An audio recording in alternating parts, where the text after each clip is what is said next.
Hi, everybody. It's Holly from Visit Brainerd, and we are here with you today to talk to you about how you can love Brainerd like a local. I am chatting with Brooke Reynolds, who is the founder of Paul's Bacon Ride.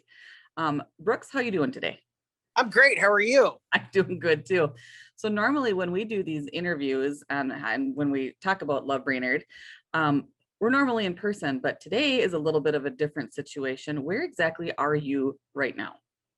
I'm at the Iowa State Fairgrounds in Des Moines, Iowa. I have I'm taking over an enhanced beer hall here at the Iowa State Fair. I am from Iowa, but my father is from White Bear Lake, Minnesota.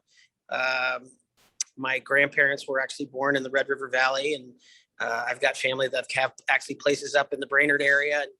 And the Nelson boy cousins got a place up in Hackensack, and so I've spent time all the way, from Gull Lake to Cross Lake to Vermilion to, obviously White Bear. I'm a huge Vikings fan and Twins fan. Was fortunate enough to go to the '87 series, but I'm an Iowegian, but Minnesota is a close second.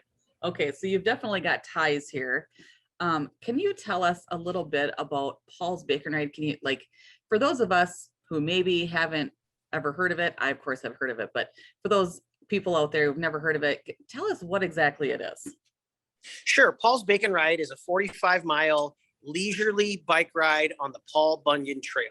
It's not a race, it's a ride. It starts at the Northern Arboretum, just in Brainerd. It's a food ride, so obviously bacon is an integral part of the ride. We feed people. One of the things about doing bike rides is we try to make the ride calorie neutral. So we feed you a lot, so you've got to pedal a lot to burn off those calories. And one of the things that we are partnering this year is, so the start is again at the Northern Arboretum. So we've got Slice on Oak and the local 218 company, the restaurant. Okay. They're going to be making a bacon breakfast burrito that morning. So that's a great way to start your day to kind of get you energized. And then we head to Merrifield. It's about 7 miles from the start. And then we'll have a bacon donut at that stop. And, you can wash that down with some water, Gatorade, maybe if you want a Bloody Mary or something, you can do that. And then again, then you get on your bike and you head to Nisswa. That is one of my favorite towns. It's a cute little, it's, cute little lake community area, kind of, again, 7 miles up. And we go to the Big Axe Brewing Company, and they're going to cook up slices of bacon. So you get a bacon snack along your ride, and you got to energize your way. And, you can stop at the Ye Olde Pickle Factory or the Main Street Ale House or the Roundhouse, and, stop at any of those places along the way and hydrate and shop or whatever. And then you hop on your bike again and you head up to Pequot Lakes, and we have a lunch in Pequot Lakes. We're at the city park there, right in the center of town. It's very famous for their bobber water tower. If not many people know that, but it's a very picturesque town. And we'll have a local caterer that will be creating a lunch. And we feed you again. And then you basically can, we'll have a local musician playing and again, just having a good time. And it's a beautiful day. The average temperature in that time of year up in central Minnesota is 75 degrees. It's nice and cool. It's a tree-lined bike ride, so there's nice shade. And it's not too hot. It's not too cold. So what I'm hearing is bikes, bacon, and probably some beer. Sure. Well, I love this idea. So actually that you had touched on one of the things that I had, one of my questions was, is this a timed race or is this a casual thing? Clearly with bacon and beer, we all kind of, get the picture here that this is a casual ride. First, how many years has this been happening? Well, this is the third year. Technically, it's our fourth year, but it's our third ride. And unfortunately, we couldn't do it last year because of things that were going on with the pandemic. So this is our third year.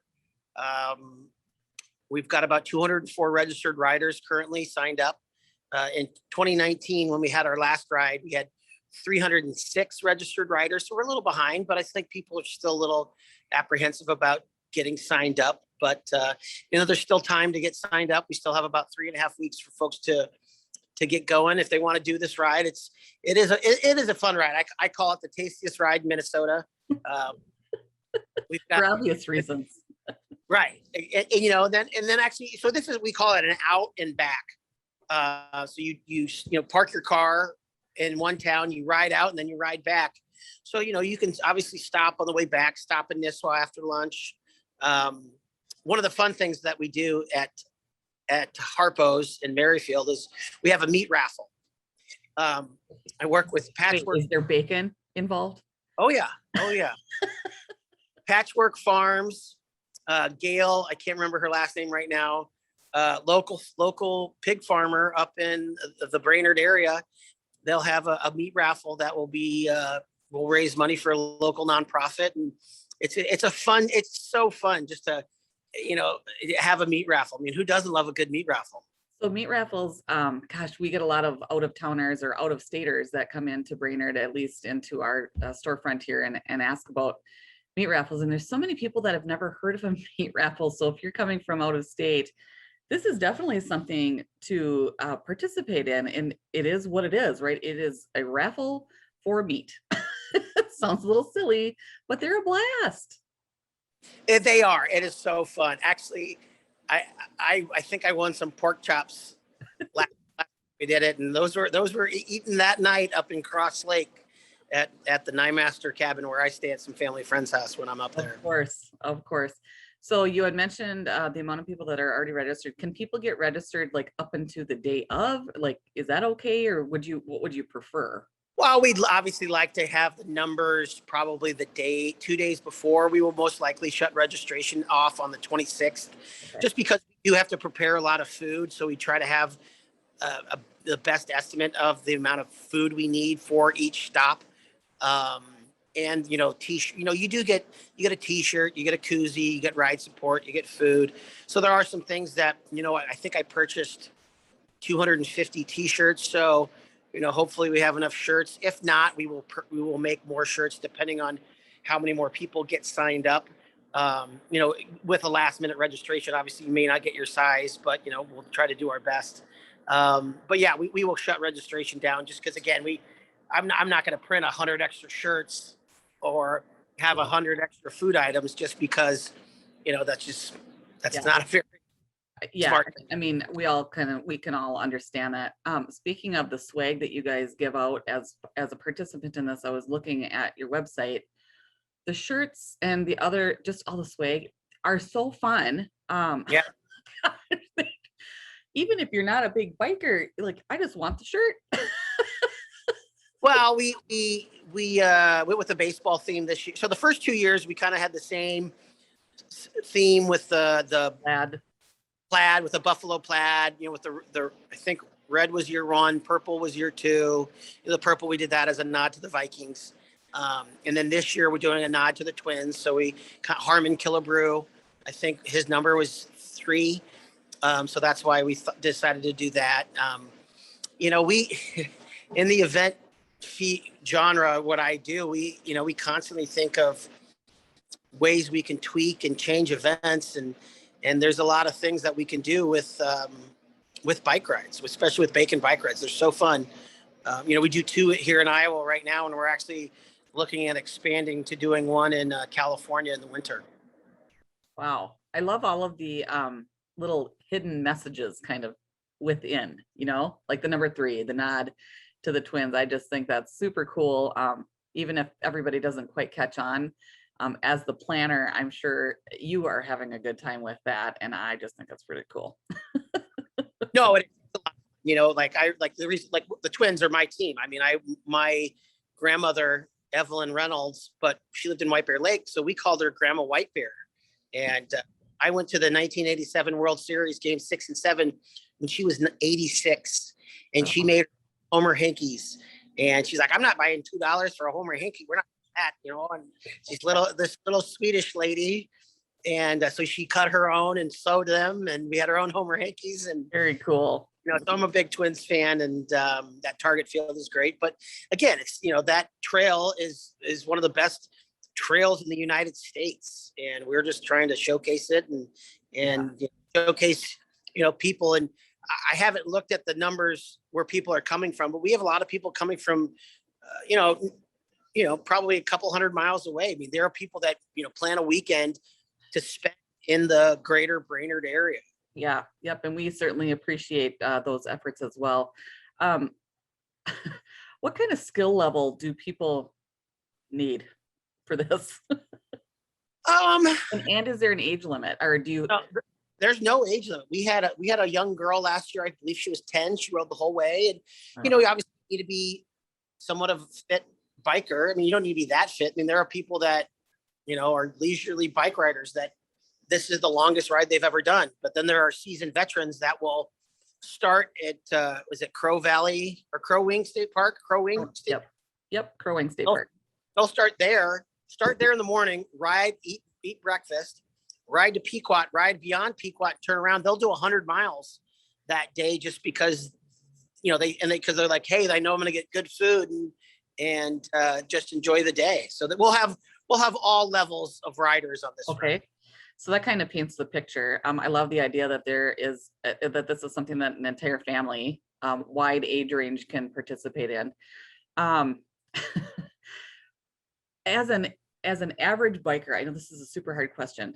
How long would it take? And I'm saying this because I just want to kind of give everybody an idea. We understand that you can do this leisurely and you can go extra and you can do whatever you want. If we just do what you guys have planned and you're an average biker, about how long does this ride take? So I have a buddy, his sister just did one of my larger rides, and she is a novice bike rider. She's never done a ride longer than 40 miles. Okay. And it was a 71 mile ride. She averaged about 10 miles an hour. So that sounds fast, but it's not, it's a medium pace, I would say. So if you think about it, this ride's 45 miles, you're going to ride 7. So if you can do that first leg in, let's say 45 minutes, maybe to an hour, okay. And then you stop for 15, 20, 30 minutes. Then you ride to Nisswa, and again, that's 45 minutes to an hour. So, then you're 3 hours in, and then, it could be anywhere from, I would say, 5 to 6 hours, maybe. And that's if you're not enjoying the stops and not enjoying what's going on. And, if you're in a hurry, you could do it in under 4, but we don't encourage this. Again, this is not a race. It's a ride. It's a leisurely ride. And I don't know why you'd want to, push through it quickly when there's so many amenities along the way that can be enjoyed and taken in. I mean, use it as just a fun day, right? I mean, it sounds like it's going to be amazing. Let's see, I have a list of questions here, but we've just kind of been chatting and we've already kind of gone through them all already. On the website, which let's take I just did a Google search for Paul Bacon's ride, and your website pops up right away. So there's tons of information there. It's also mentioned that you are involved with other rides, and I was very impressed. I mean, you go out of country to do other rides, so you know how to plan these things. Like, this is a big deal for you, and it's well planned and it's well thought out, and we just want people to understand that as well. Well, yeah, I've been in the event business for 14 years. I started an event here in Des Moines, Iowa in 2008 for 200 people, about the size of what Paul's Bacon Ride is. In 2019, we were doing 7 events globally. We had 45,000 people attend our events in Iowa, Minnesota, Colorado, Iceland, and Japan. I was actually on a trade mission in 2019 to China, looking to expand there because I work with the Iowa sister states to promote Iowa ag products abroad. And so we were looking at doing something in Iowa's sister state of Hebei, China. I'm actually going to Kosovo in September to look at doing an event there with another Iowa sister states. I love that. Actually, I get back from Minnesota on Sunday, the 29th to Iowa, and then I leave for Iceland on the 31st, and then I'm in Iceland for a week. We were going to try to do an event there, but I think we're going to wait until 2021 And then Iceland has amazing bicycle system in the greater Reykjavik area. So maybe you can recruit some of the folks that have enjoyed the Paul's Bacon Ride, or the ones who are going to enjoy the Paul's Bacon Ride. Wouldn't that be awesome if they went over to Iceland just to participate in those rides as well? I think that'd be super cool. It is actually funny. Some of the folks that I've met along my travels and events have attended some of our international events in the past. And we've just made some great friendships and relationships with folks just from all over the world, to be honest. And, our Japan event, we've been doing that longer than Paul's Bacon Ride. We've been doing that since 2017. I think Paul's first, oh no, wait. Yeah, the first Paul's Bacon Ride was in 2018. So we did a bike ride in Japan, in Kofu. And and that's the only thing about that is Kofu is very mountainous. It's in the foothills. It's near Mount Fuji. So it's very different than the trail right here. Right. Probably good to know. I think that just really paints the picture as to how stellar of an opportunity this is going to be for those riders. The date for Paul's Bacon Ride again, and do you want to share website and registration one more time? The ride is on Saturday, August 28th. It starts at 8 a.m. It's on the Paul Bunyan Trail. At the Arby, the website at Freedom. At the Northern Arboretum. The website is paulsbaconride.com. We do have a packet pickup party on Friday, August 27th at Slice on Oak. Right. That is where you can go get your registration packet, have a piece of pizza, cold beer. I think we're going to go to Shep's is it Shep's on 4th or Shep's on 5th? Shep's on 6th. 6th. Darn it, I was close. They usually block off. They have a band that night, and that's always a fun thing. But I've got to get up at 5 the next morning, so I'm usually not out that late. But sure. Well, it sounds like it's going to be an amazing event. I really encourage everybody, novice or not, to participate in this type of thing, in this ride. It's going to be a great day. And again, this is one more way of how you can love Brainerd like a local. So make sure you guys get your bikes ready, your tires pumped up, and your legs ready to do some pedaling. We'll see you guys at the Arboretum for the Paul's Bacon Ride. See you soon. Thank you.